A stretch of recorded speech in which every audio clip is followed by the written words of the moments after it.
Hello and welcome to Ms. Cooper's art class. Today I'm going to be showing you how to draw a 3D maze using an isometric grid. Now here are some tools you're going to need. You're going to need a pencil. I'm using a Pigma Micron pen, but you can use any kind of non-erasable pen. You will definitely need an eraser. You can use some colored pencils to add color if you'd like, and a ruler is also optional if you want to be really precise about your lines. You'll also need some isometric grid paper. I just found some online and printed it out. The whole point is that it has vertical lines and that it has lines on diagonals and makes little triangles. This is how you will get your 3D lines and make your life a lot easier. So let's talk about maze basics first. The first step to a successful maze is figuring out your start and end points and drawing a correct path through it. After that, you can pencil in some incorrect paths. I do this part in pencil. Make sure that you make your paths just complicated enough or easy enough for the level of maze that you are going to draw, and branch some of your branches off of each other. Include loops if you want to. Once you've finished that maze, then take a non-erasable pen and draw some lines between your pencil lines. All of your pencil lines should be separated by your pen. You can do it freeform like this, and like I'm going to do for the isometric maze, or you can draw a shape that your maze will live in. That is up to you. But make sure that pen will not be able to be erased, because you will erase those pencil lines, and then you have a maze that you can work on. So to draw it on the isometric paper, you will want to figure out your start and end points. I'm just going to circle the parts where I would like my start and end, just to get a vision of how this will fit on the paper. Now, the basics of isometric drawing is that you will need vertical and diagonal lines, and those are the only ones that you are going to use. To draw the top of the maze, you will only use the diagonal lines on your paper. If you're looking for beginner tutorials on how to use isometric paper and isometric drawing, I have tons of those on my channel. So, your first step is to draw that correct path through your maze. I'm going to shade those boxes in, and I'll make it one box wide. You'll want to draw them far enough away from each other that you'll be able to show that the maze is actually three-dimensional. If you draw the paths right next to each other, you will not get a chance to do that.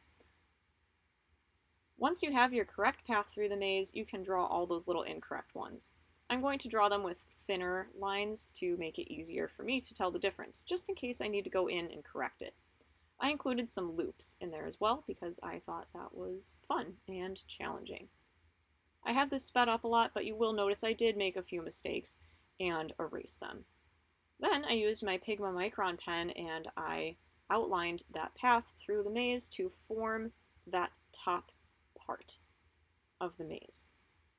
You'll notice again that I only used the diagonals. I didn't use a ruler because I was in a little bit of a hurry, but you could absolutely use a ruler if that would be easier.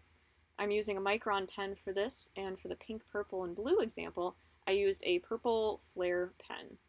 So as long as the pen won't erase, you are fine to use that pen.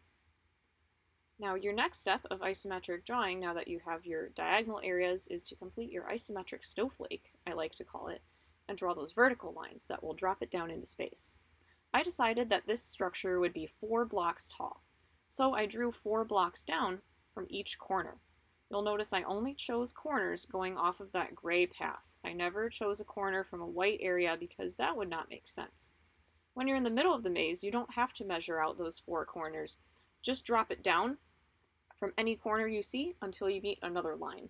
You'll know you didn't quite do it correctly if you find yourself drawing like a path through a gray area. So just make sure you're never intersecting those. And if you do miss any, like you'll notice I missed one in one of the loops in here. That's okay because you will probably catch that when you go in and add some shading to your maze. It helps if you envision yourself walking down that path sometimes. Once you have all of those paths drawn out, you can go ahead and add some shading. I'm not going to erase yet because I want that path to be really clear. It helps if you shade a little differently on the left and the right. If you're shading with just a pencil or something, maybe still make it a little lighter on one side or the other so it looks like your shading isn't coming from directly above, unless that's what you're going for. I didn't do my smoothest colored pencil blending on here, but I do have a tutorial on how to do it really smooth if you are in less of a hurry. I chose orange and blue for the one side and decided yellow and blue would look nice on the other. They would complement each other.